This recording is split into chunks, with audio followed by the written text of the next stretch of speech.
El título de hoy es El rey te mandó a llamar. ¿Qué rey será? El rey te mandó a llamar.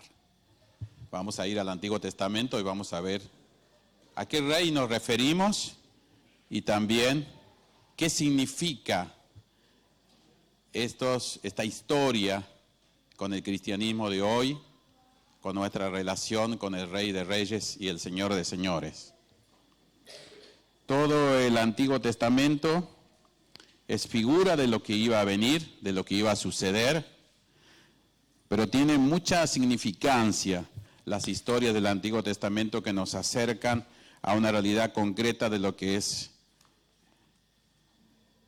el cristianismo a partir del mismo Jesús hace más de 2000 años. Vamos a ir al libro de Samuel, segunda Samuel, capítulo 9, versículo 1 al 13. También allá. Dice el versículo 9, empiezo yo, después continúan ustedes y así vamos intercalando.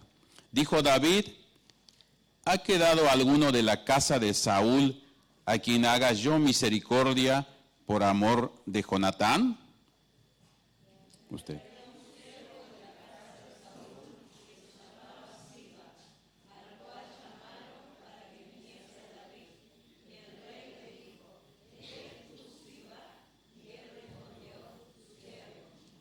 El rey le dijo: ¿no ha quedado nadie de la casa de Saúl a quien haga yo misericordia de Dios?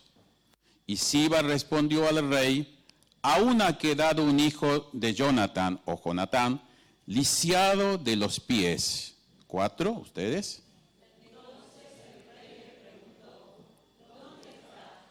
Y Siba respondió al rey: he aquí, está en casa de Maquir, hijo de Amiel, en Lodebar. Entonces envió el rey David y le trajo de la casa de Maquir, hijo de Amiel, de Lodebar. ¿Ustedes?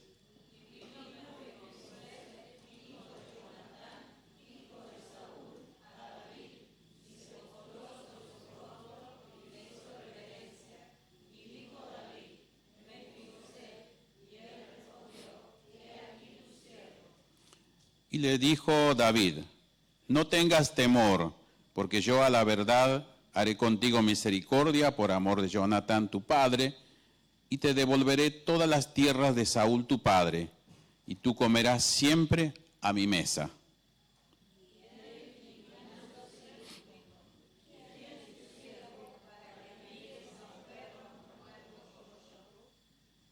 Entonces el rey llamó a Siba, siervo de Saúl, y le dijo: todo lo que fue de Saúl y de toda su casa, yo lo he dado al hijo de tu señor.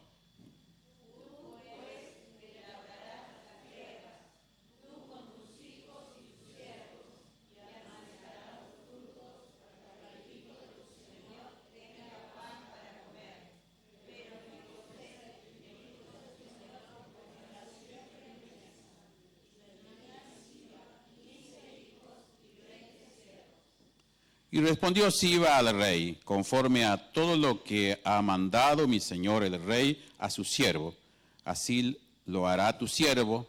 Mefiboset, dijo el rey, comerá a mi mesa como uno de los hijos del rey.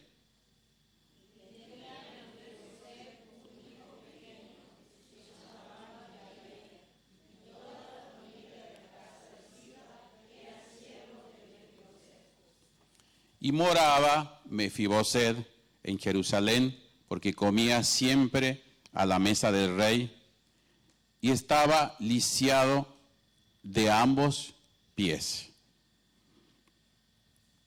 Esta es una historia muy rica en contenido, muchas cosas que tienen similitud incluso con nuestras vidas, con nuestra realidad, y también con lo que significaba en esa época estos personajes, ¿no?, que existieron, que marcaron una historia a veces sin darse cuenta. Y a veces pensamos que las cosas que nos suceden porque sí, pero en realidad todas tienen un significado especial, todas tienen un propósito. Dios no hace nada sin un designio, sin un plan. Todo lo que ha creado siempre lo ha creado con un objetivo general, como dicen los docentes, con algo específico para cada uno de nosotros. Dios es un Dios singular que se manifiesta de una forma muy personal con nosotros. Hay una pregunta muy amable de David, por algo es uno de los reyes más queridos en Israel. David fue el precursor de una dinastía de las más prósperas, de las más brillantes. Tal es así que en la historia del pueblo de Israel se conoce como la época del tiempo dorado, el tiempo de las bendiciones. Y David fue un niño, el menor de todos, era pastor de ovejas y tuvo muchas experiencias en el campo, apacentando las ovejas. Tenemos que tener una idea distinta a la que tenemos en la Patagonia en relación a las ovejas. Allá los rediles, el grupo de ovejas, las majadas, como se dice habitualmente, eran un tanto reducidas, no son en cantidades como hay en la Patagonia o como hubo en su momento. Y David cuidaba las ovejas de su padre y las cuidaba de una manera muy personal, conocía incluso los nombres de cada oveja y él las defendía. Muchos de los pastores de la época morían defendiendo a las ovejas. David aprendió a luchar con las fieras salvajes, con los leones, con los tigres que había en Israel, en medio de las montañas, en el desierto, y él había aprendido a sobrevivir, había aprendido a luchar y había disfrutado de lo que es la victoria. Pero él al mismo tiempo se dio cuenta que Dios era bueno con él y que lo había preservado para algo. Cuando era elegido rey, ni siquiera el padre se había dado cuenta de este privilegio que tienen los hijos, nuestros hijos en forma particular. A veces cuando criamos muchos hijos, a veces perdemos la individualidad de cada uno. Cada hijo es único, cada hijo es especial. Por más que sean criados en el mismo techo, por más que sean criados con mamá y papá, los hijos son distintos y por lo tanto nuestro tratamiento tiene que ser personalizado. Es el ejemplo del Dios perfecto que tenemos como papá. Él a nosotros nos atiende de una forma particular, de una forma singular. No existe el talle general para todos. Dios ha diseñado un talle para cada uno de nosotros, hablando en el tema de lo que es la ropa. Él nos viste de un talle especial a cada uno.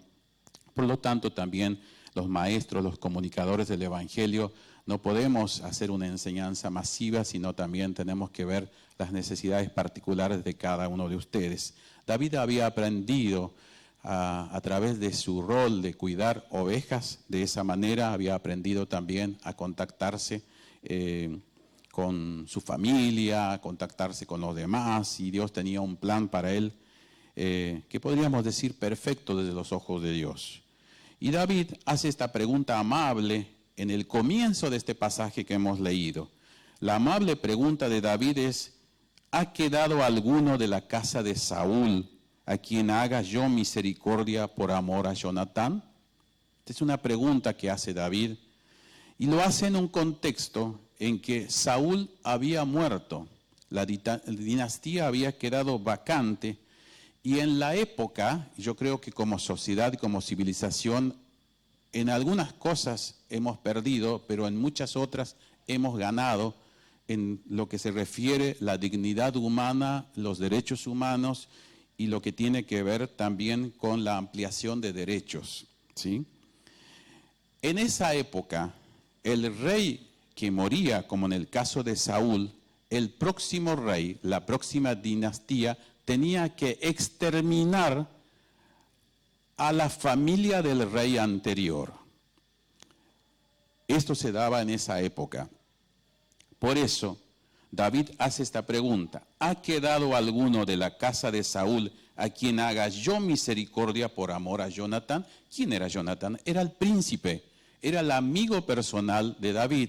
Habían jugado juntos, habían compartido parte de la adolescencia y de la juventud, y eran tan amigos que parecían hermanos. Y David le dijo: si tu padre o vos llegan a morir, yo voy a hacer misericordia por tu descendencia. David se acordó de esto. Quien ha experimentado la misericordia de Dios la viraliza, la transmite a los demás. Esto es lo que es un deber ético que tenemos los cristianos. Dios tuvo una misericordia con nosotros, por lo tanto estamos casi obligados a transmitir esto a los demás. David pregunta si alguien de la casa de Saúl, de la monarquía anterior, había quedado vivo. Hace esta pregunta amable en un contexto donde había que exterminar a cualquiera que podía quedar, que podía ser una amenaza para la caída de la corona o del rey nuevo. Había un siervo de la casa de Saúl que se llamaba Siba, y puedo decir que Siba es como el mediador entre dos reinos. Él había servido a Saúl y también de alguna manera estaba sirviendo a David. Siba, al cual lo llamaron para que viniese a David, y el rey le dijo: ¿eres tú Siba? Quería chequear este dato, quería saber si verdaderamente era el ex servidor de Saúl o si era algún espía, y él respondió: tu siervo. El rey le dijo: no ha quedado nadie de la casa de Saúl a quien haga yo misericordia de Dios. Le hace una pregunta, y en esa época los reyes tenían una suma total de poder, por lo cual estaban en lo más alto de un poder político o más allá de un poder militar. Los reyes tenían un poder de soberano, es decir, cuando hablamos de soberano y cuando nos mencionamos a Dios como soberano, estamos diciendo, con otras palabras, está sobre todo. En la monarquía de antes, el rey era soberano y estaba sobre todo.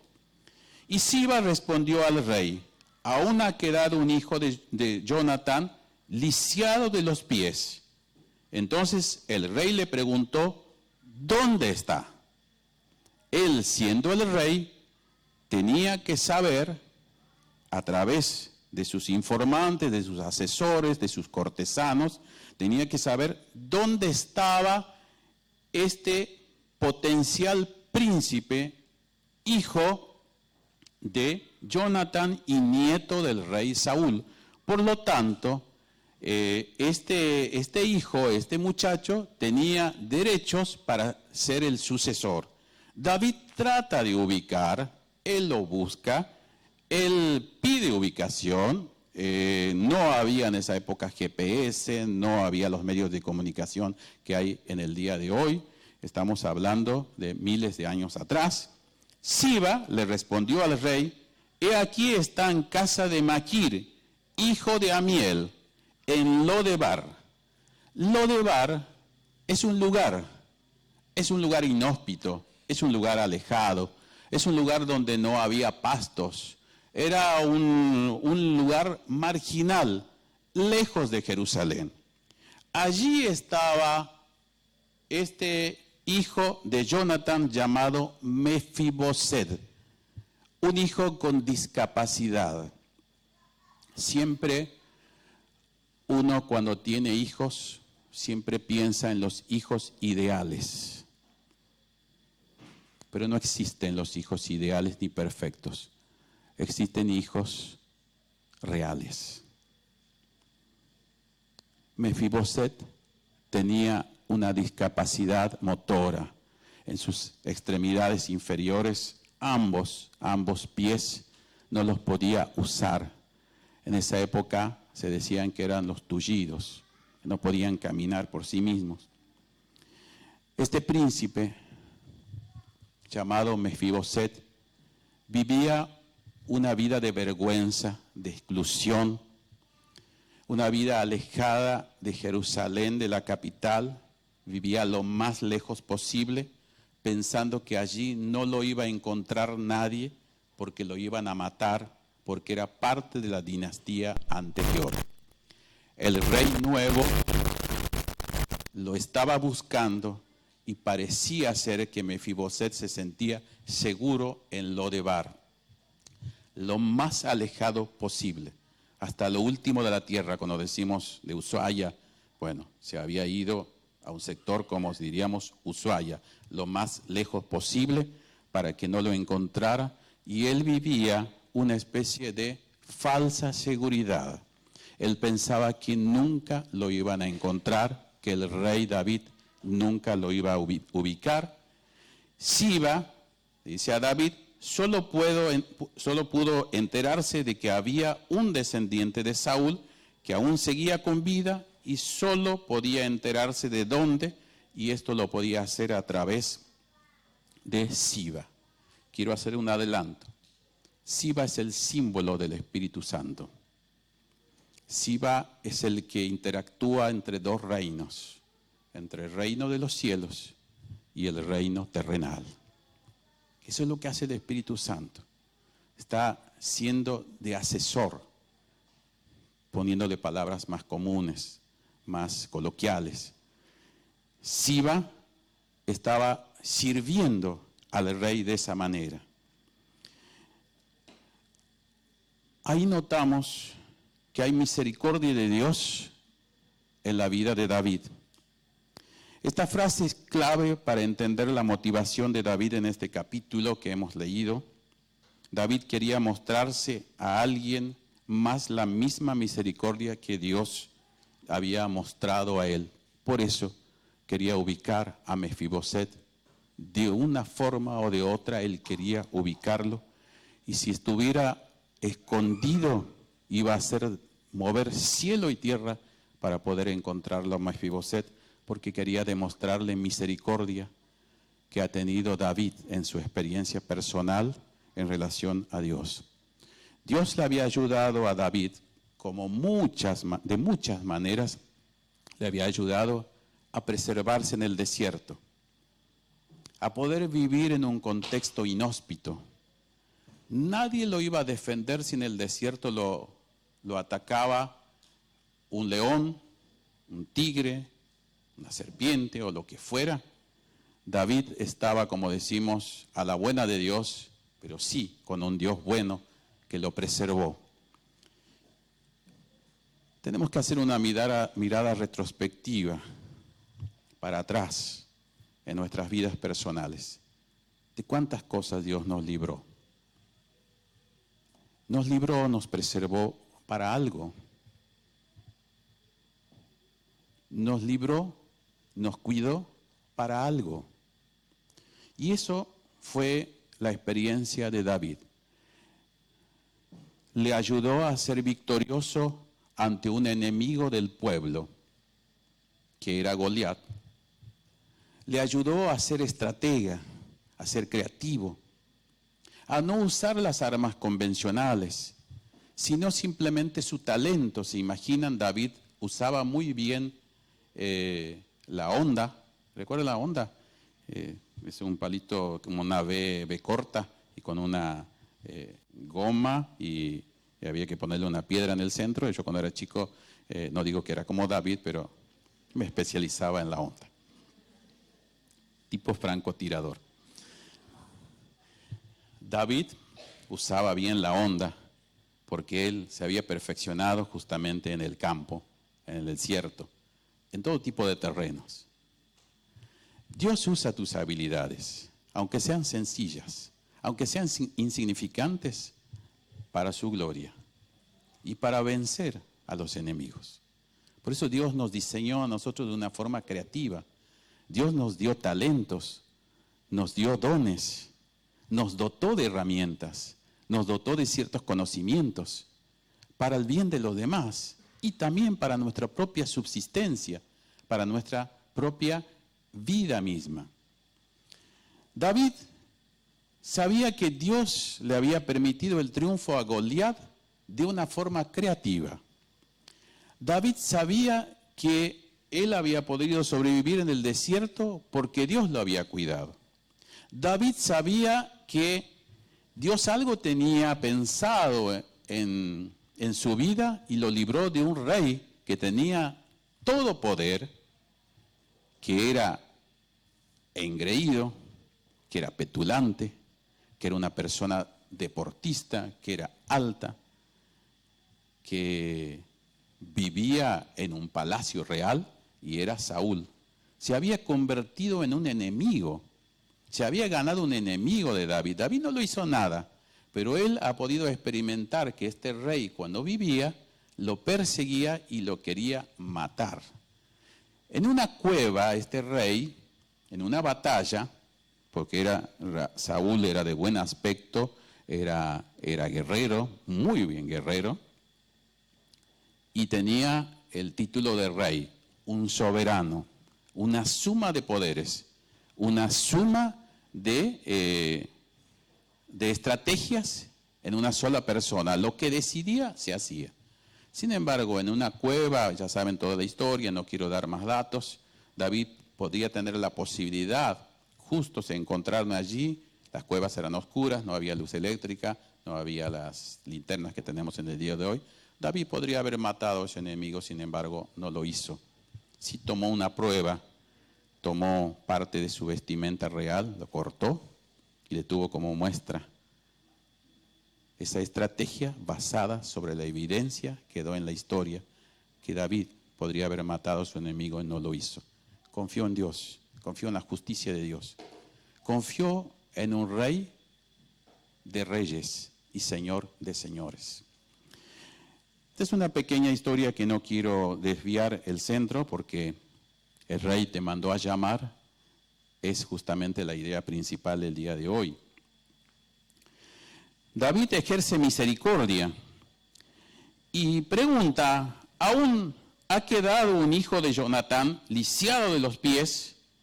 Cuando nos enteramos de Mefiboset por primera vez en 2 Samuel 4:4 conocemos una historia. Si usted quiere verlo en su casa, 2 Samuel 4:4 conocemos una historia que sintetiza la vida de Mefiboset.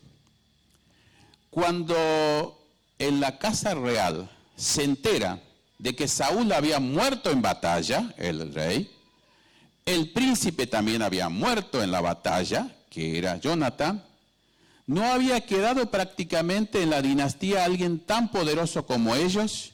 Se enteró la cuidadora, la nodriza, que es la que se encargaba de cuidar a Mefiboset cuando era niño.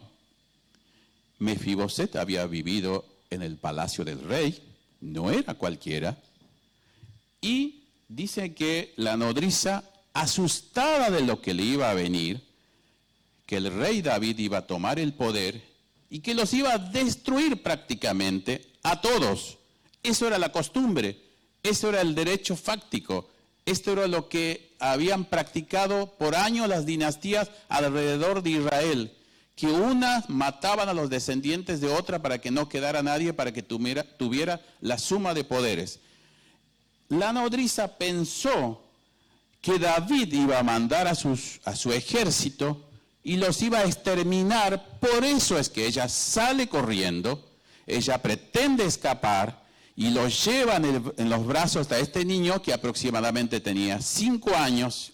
¿Y qué pasa? Chocó sobre algo, en una rama, en una piedra, no se sabe. A mí me encantan estas incógnitas de la Biblia, ¿no? Que ahí le podemos poner muchas cosas allí, pero son meras especulaciones, no son datos objetivos. Pero sí sabemos que la nodriza lo dejó caer, se le escapó de sus manos a este niño. Cae este niño y se lesiona ambas piernas, ambos tobillos. Pero era con buenas intenciones, lo quería llevar. Escaparon de una posible exterminación del reinado de Saúl y de Jonatán. Por lo tanto, le tocaba el reinado a Mefiboset. Ella trata de preservarlo y se van a un lugar alejado, lo más alejado posible, en Lodebar. Y allí lo lleva de esa manera a un niño que ya es diagnosticado discapacitado. lo que significaba para esa época la discapacidad. No tenías derechos, no tenías acceso a una mejor medicina. Los griegos se mofaban diciendo que en su comunidad no había discapacitado, y claro, sí los exterminaban. Querían conservar una raza pura, inteligente, de sabios. Y pareciera ser que los discapacitados, las personas con discapacidad, como se dice en el día de hoy, eran un estorbo o no había lugar para ellos. Gracias a Dios hemos trabajado mucho para que estas cosas no sigan sucediendo. Muchos misioneros trabajaron en la India justamente para que muchos derechos de dignidad de las personas sean respetados. Muchos misioneros cristianos lucharon, por ejemplo, para que las viudas, cuando sus esposos morían, no sean incineradas vivas a la par de su esposo difunto. Ese derecho, esa conquista, esa ley, es gracias a los misioneros que trabajaron. Por eso, hermanos, tenemos que involucrarnos en lo que son derechos básicos, humanos y contra las injusticias. Mefiboset era una persona con discapacidad. Lo llevaron para preservarlo, para que no lo maten. Lo llevaron a un lugar como para que pudiera estar allí. No había pastos, no importa. No tenía casa propia, no importa. Estaba en una casa prestada. Estaba allí como resguardado. De allí, de ese lugar, lo buscó David. ¿Se imaginan cuando David mandó a sus ayudantes y golpearon la puerta de Mefiboset? Se habrá sentido que él no podía escapar más. Anda pensando qué relación tiene con nuestras vidas, qué relación tiene con el Nuevo Testamento. Tiene mucha similitud.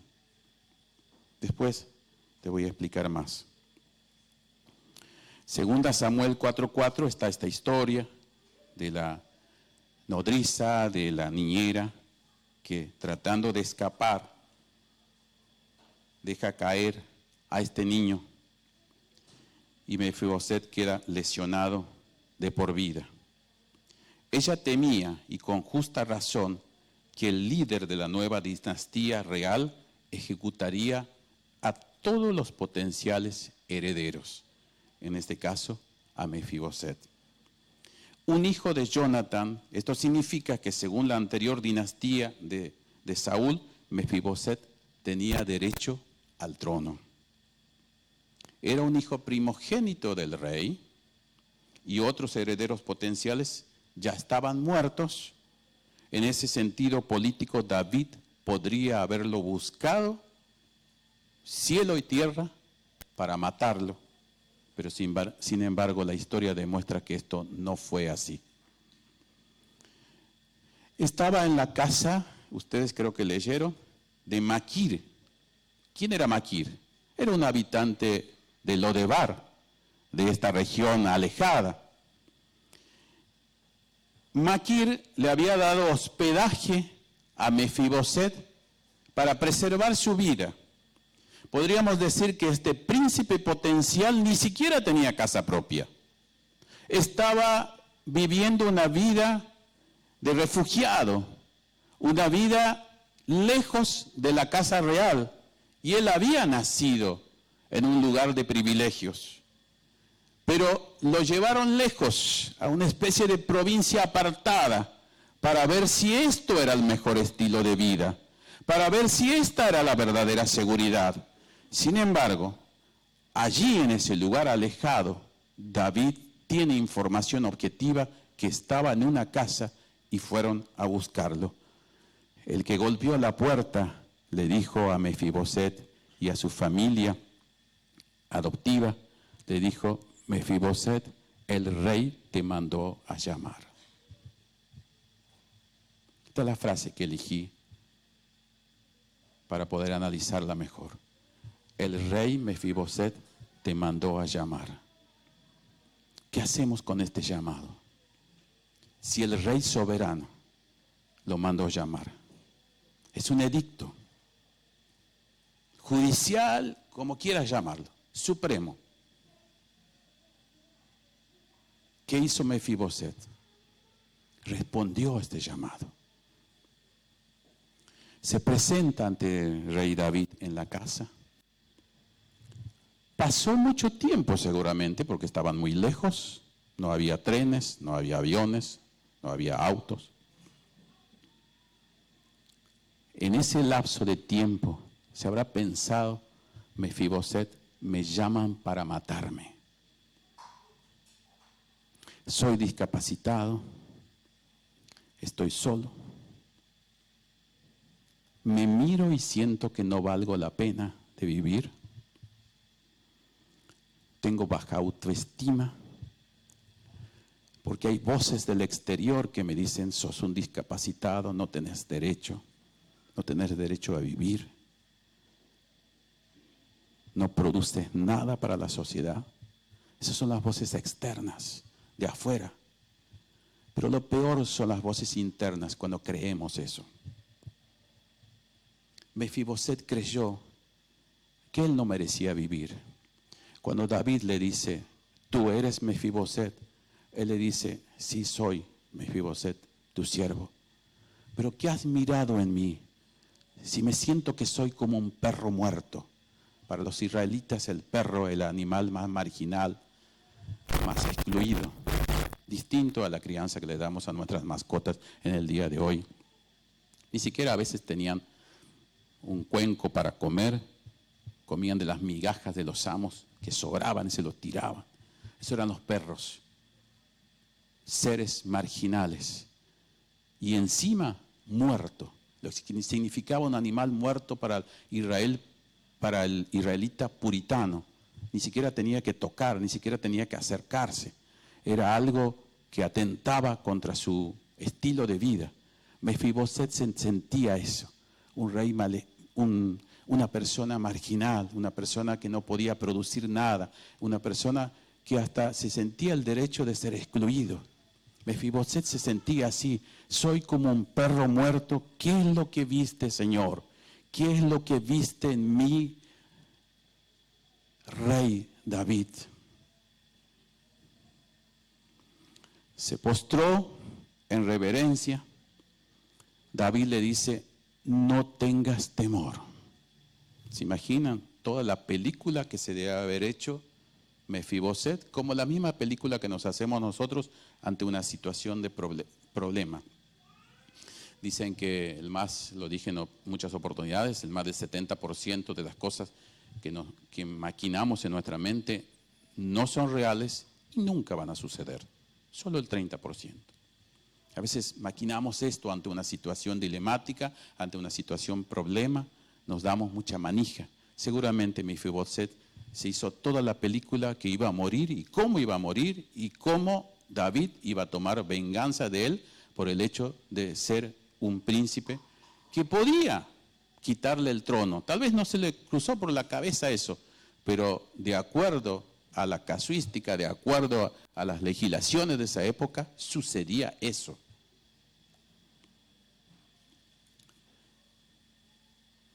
No tengas temor. Lo primero que le dice David, ¿recuerdan esta palabra de Jesús? Cuando estamos ante una situación de problema, lo primero que hace es nos contiene. Como lo hacía David con sus ovejas. Contenerlas. Como lo hace el buen pastor. Como lo hace el príncipe de los pastores. No temas. Tal vez hoy estás en una situación donde necesitas escuchar esa voz externa, pero tiene que estar en sintonía con tu voz interna, con tu yo,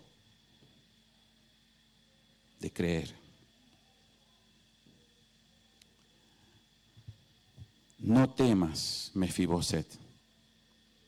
La palabra Mefiboset, en la traducción hebrea del hebreo antiguo, significa vergüenza. Mefiboset en su vida había identificado lo que es la vergüenza, el temor.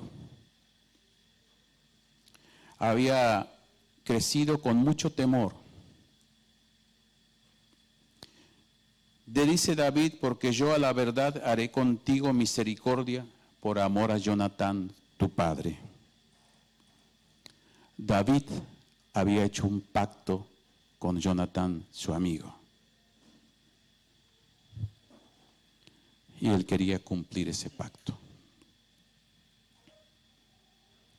Nosotros seguimos y amamos a un Dios de pactos. Él hizo pacto con la humanidad. Después que llueve, mirás en la inmensidad del mar argentino, del Atlántico, porque el Pacífico está del otro lado de la cordillera, y ves el arco iris. La ciencia basada en la evidencia. Y esta evidencia es que Dios hizo un pacto de no agresión. Los pensamientos de Dios son pensamientos de paz, de contención. No es de juicio. Nosotros a veces transmitimos mal el Evangelio. El Evangelio siempre, hasta que venga Jesús, va a seguir siendo una buena noticia. Mefiboset pensaba que la mala noticia era que lo llevaban cautivo para matarlo. Pero la buena noticia es, Mefiboset, el rey te mandó a llamar. En eso consiste el Evangelio. Miles de años después, una buena noticia de Dios, basada en un pacto. Nosotros podemos hacer miles de pactos, y a veces se enseña esto en la eclesiología moderna. Pero esos pactos son vulnerables, son de hombres. Pero Dios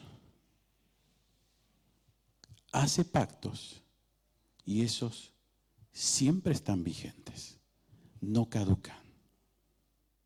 David demuestra en esta historia que él hizo un pacto con Jonatán, su amigo, que le dijo que él iba a tener misericordia de su descendencia si en algún momento uno de los dos llegara a morir, porque lo mismo Jonatán hizo un pacto con David. Tal vez es un pacto similar al que nosotros hacemos cuando vamos a un registro civil, cuando prometemos algo. Pero todos esos pactos, vuelvo a repetir, son vulnerables y a veces hasta son circunstanciales. Pero los pactos que hacían los reyes en la época eran inalterables. Por eso ese pacto que hizo incluso un rey déspota como uno de los Herodes, que mató a Juan el Bautista, él hizo un pacto con Herodías, con una de las bailarinas de la época, y le dijo, si tú bailas delante de mi presencia de la mejor manera, hasta mi reino te daría por eso. Muy astuta, esta mujer, Herodías, le dice, yo no quiero nada de tu reinado, yo lo único que quiero es la cabeza del Juan el Bautista. El rey había hecho un pacto. Se metió en un camino que no tiene salida. Era la costumbre de los reyes de la época, vuelvo a recalcar. Tal es así que aunque no le gustaba para nada, porque tenía buena reputación Juan el Bautista, porque decía la verdad, tenía sus propios seguidores, tenía su propia escuela teológica, y era un hombre con mucho prestigio, con muchas agallas. Se parecía a Jesús. Cuando nos parecemos a Jesús, tenemos que tener prestigio, tenemos que tener agallas. No hay nada que ocultar. Así es que ese rey, malvado de por sí, pero cumplió su palabra, mandó a matar a Juan el Bautista. ¿Qué relación tiene con esto? Que David representa a Jesús. hizo un pacto. Nos mandó a llamar. Unos más alejados que otros, pero Él nos buscó y Él nos encontró. Por eso estamos aquí. Por eso tenemos ganas de vivir. Por eso honramos la vida. Nos pasan cosas. Tal vez alguien nos soltó la mano. Tal vez alguien sin querer o queriendo nos marcó la vida. Porque Mefiboset siempre tuvo la marca de esa caída.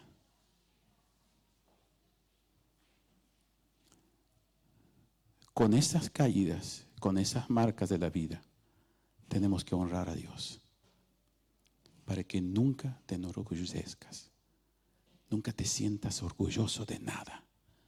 Porque estamos aquí, porque seguimos a un Dios de misericordia y de gracia. Un Dios que nos da una nueva oportunidad. Un Dios que es fiel en sus pactos. Él nos buscó primero. Aunque tal vez como Adán nos queríamos esconder por nuestras vergüenzas, Él nos encontró. Nos mandó a llamar. Usó a alguien, o Él mismo a través del Espíritu Santo, nos encontró. Tal vez golpeó no la puerta de nuestra casa, sino golpeó la puerta de nuestro corazón, esperando que vos y yo lo aceptemos o lo rechacemos. Pero quiero recordarte que Dios tiene todo el poder sobre el cielo y sobre la tierra.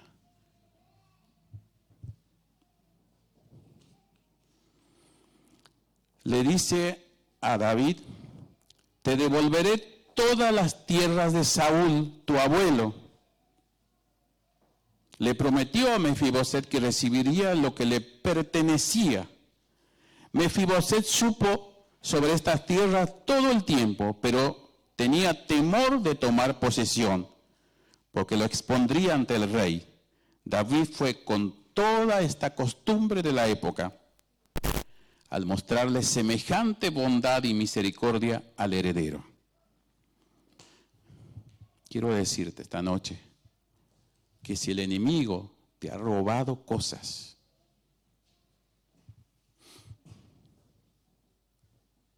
santidad,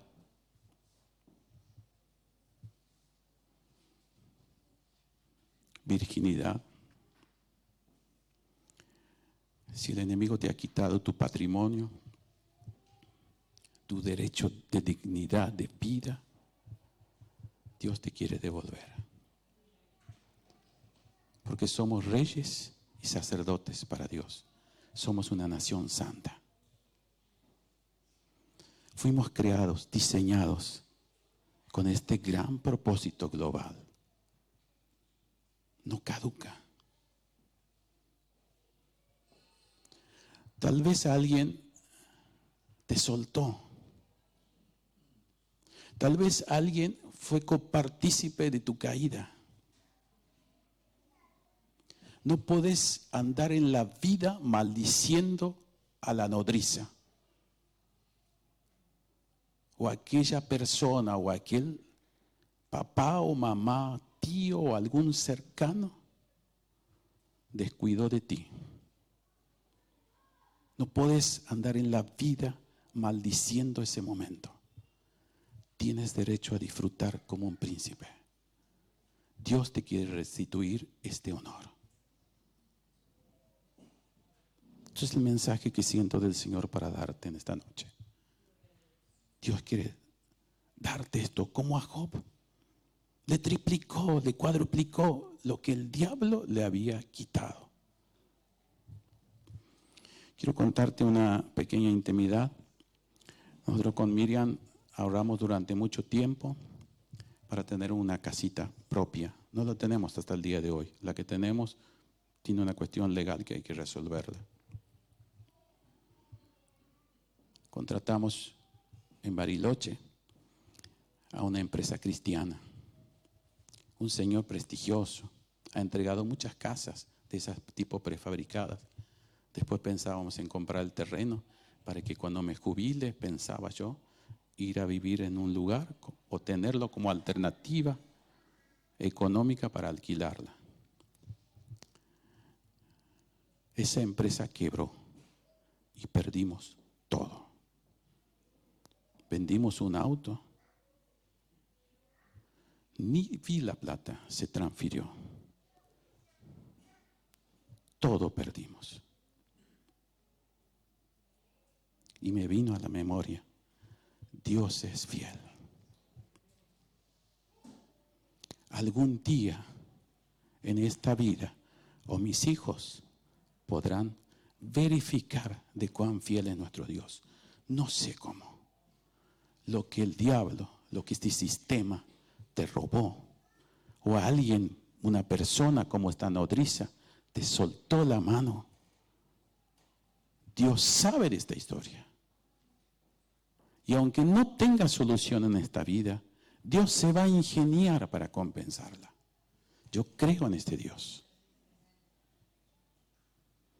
Mefiboset descubrió que David tuvo misericordia de él y le dice a Mefiboset, desde hoy en adelante, toda la producción de esta tierra va a ser para vos, porque eres príncipe. Tenés derecho. No luches por tu derecho, no en el sentido legal, sino como hijo de Dios. Dios lo sabe. Él es un Padre justo. Él también es juez. Él emite sentencia. Él es mucho más que una corte suprema, que una corte superior a la suprema, a las interamericanas, de todas las instancias que vienen más arriba. Dios está mucho más arriba. Dios es un Dios justo. Confía en eso. Debes creer en esto. Si no, no tiene sentido el cristianismo. Si no, estamos perdiendo el tiempo aquí. Le vamos a dar la razón a nuestros enemigos que dicen, van a perder el tiempo en la iglesia. Dios te da este derecho de ser un hijo, coheredero de la gracia de Dios. Y así como Jesús le dijo a sus discípulos, en el reino futuro, ustedes comerán conmigo en mi mesa. Recordamos una vez por mes cuando venimos a Santa Cena que no es un trámite, no es cualquier cosa. De que esta Santa Cena lo vamos a cumplir allá en el cielo cuando nuestro Rey de Reyes nos va a decir, vengan, siéntate a la mesa, a participar con Él. Como Mefiboset se sentía allí, que lo había invitado este rey, de hoy en adelante vas a comer mi mesa. Los discapacitados y los cortesanos y los sirvientes nunca se sentaban en la mesa del rey. Pero este rey bueno le dice, Mefiboset, yo quiero devolverte este derecho que el sistema te sacó. De lo que te robó el enemigo, yo quiero devolverte esto. Lo primero que nos devuelve Dios es la dignidad de ser hijos. Tal vez no va a corregir estas cosas que el diablo nos hizo, que fueron funcionales de determinadas personas, que las heridas que nos causaron nuestros enemigos. Si uno se pone a contar historias, estaríamos volviendo la nostalgia. Si hay algo en la vida, hermanos, que yo detesto, es la nostalgia. Porque eso es mirar para atrás. Esto te atrasa, siglos te atrasa. Y Mefiboset podría pensar, en función de mis ancestros, algo me tocó a mí. Yo no estoy de acuerdo con esto de hacer una especie de psicoanálisis teológico para ver dónde estaba un padre que hizo un abuelo, un tatarabuelo, que hizo un pacto no sé de quién. Yo creo en un Dios que hace las cosas nuevas y decreta las cosas nuevas. En cuanto creíste en el Evangelio, dice Efesios 1:13, Dios puso un sello y te hizo una nueva criatura de hoy en mañana. Quedarán marcas. Mefiboset tal vez murió con esas marcas, pero él dignificó. Él no perdió el estatus de ser hijo. Tal vez el que volvió de la provincia apartada, ¿te acordás del hijo pródigo? Tal vez se pescó alguna enfermedad, tal vez perdió los bienes en su momento, tal vez perdió sus amigos, tal vez se quedó solo en la vida, pero él volvió. Algo le habrá quedado en la vida en esa provincia apartada, pero Dios le dijo, volverás, ese papá bueno le dijo, volverás a la casa de tu padre, y él decía, a mí no me va a faltar nada allí. ¿Qué estoy haciendo alejado de las cosas de Dios? El otro día una hermana me comentaba que fue a buscar una familia, que hay muchas familias por ahí en la iglesia después de la pandemia como que dejaron de congregarse, dejaron de conectarse con otros hermanos, y esto es muy triste. Y tal vez la sensación que nos dan es que ellos están mejor y que nosotros venimos porque necesitamos. Sí, tiene razón, yo necesito a Dios. Sin Él no puedo hacer nada. No puedo estudiar, no puedo trabajar, no puedo vivir. No tengo fuerzas. Sin Él nada puedo hacer. Tienen razón, estamos aquí porque somos gente rota. Alguien nos quebró nuestros sueños. Alguien nos dejó caer. Y lo más triste de las personas que no quieren congregarse, que no quieren saber nada de Dios y que les pasaron cosas, es que echan la culpa a Dios, que por eso están mal. Lo peor que podemos hacer eso, como creyente, de echarle la culpa a Dios. Dios es un Dios bueno. Y termino con esto. La gracia de David hacia Mefiboset es una imagen de la gracia de Dios para nosotros. Nuestro rey nos buscó antes de que nosotros lo buscáramos a él. Nos separamos de nuestro rey porque no lo conocíamos. Hasta Job tuvo esta experiencia. Ahora mis ojos te ven. A veces las pruebas nos permiten ver a un Dios bueno. Sin las pruebas, la vida es como un continuo. Y hasta diría como una rutina aburrida. Pero las pruebas hacen que nos demos cuenta que podemos superar y que Dios está con nosotros. Nuestro rey nos buscó antes de que nosotros tal vez naciéramos. La bondad del rey se basa en un pacto. Debemos recibir la bondad del rey en humildad. Aquí nadie está porque es más estudioso, porque es más sabio, porque gana más en una empresa. Aquí nadie está porque es más lindo, porque es más alto que yo o es más bajo que yo. Aquí nadie está por eso, sino aquí estamos porque tenemos un Dios de misericordia que tuvo un tratamiento personal para con nosotros. Diseñó, si me permiten esta palabra, diseñó un destino especial para cada uno de nosotros. Para finalizar, tenemos el privilegio de la provisión de Dios en la mesa del rey. Somos recibidos como hijos en la mesa del rey, con acceso al rey y a la comunión con el rey. ¿Somos siervos del rey o somos empleados? Quiero que le digas a tu compañero que está a la par, no hago mucho este estilo, pero sentí del Señor cuando preparaba esto de decir esto. Decirle a tu compañero, somos siervos del rey. Decirle.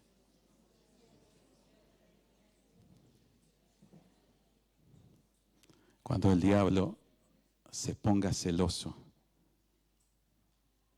y no quieres que trabajes para el Rey de Reyes, contestale, somos siervos del Rey.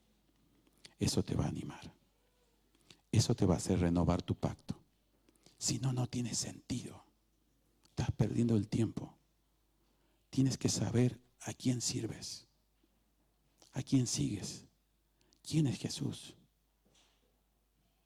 Y que Él nos va a restituir todo lo que el enemigo nos robó.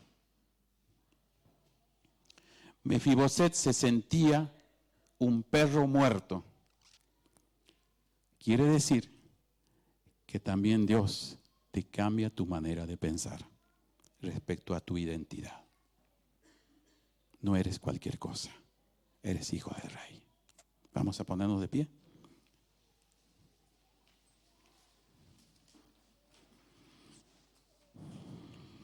Señor, te damos gracias por tu palabra. Gracias por esta vida de Mefiboset. Nos sacaste de la vergüenza, a ser hijo del Rey. Tal vez hay cosas que nos avergüenzan cuando miramos hacia atrás, pero sabemos, Señor, que estamos en el presente y tenemos un futuro mejor. Declaramos que lo mejor está por venir. Aunque parezca cosa de locos, Señor, pero lo mejor está por venir. Creemos, Señor, que vos vas a transformar todas las cosas para bien. Todo lo que nos sucede en este momento, Señor, lo vas a utilizar para nuestro bien. Y sabemos que a través de las pruebas conocemos que eres fiel. David, a través de las pruebas, supo cuán bueno era Dios y que lo había preservado con una meta, con un propósito. De las cosas que nos rescataste, Señor, tiene sentido creer que es para un propósito. De las cosas que nos suceden en el día de hoy, Dios nos está preparando para algo mejor. No queremos sentirnos como Mefiboset en su momento, que somos como seres marginales y excluidos. Tú nos mandaste llamar y tu llamado es supremo. Es el que me alienta todos los días para seguir, para no tirar la toalla, para no cansarme. Hiciste un pacto con cada uno de nosotros y es un pacto con trascendencia eterna. Ninguno de ustedes se va a perder, solo los hijos de perdición que rechazan tu gracia.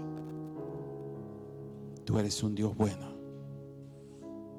tú eres un Padre justo. Aunque no tuvimos una familia ideal porque no existen, tuvimos familias reales con todas las vulnerabilidades, pero miramos, Señor, una familia eterna, una familia perfecta, y que vamos a sentarnos en la mesa del Rey.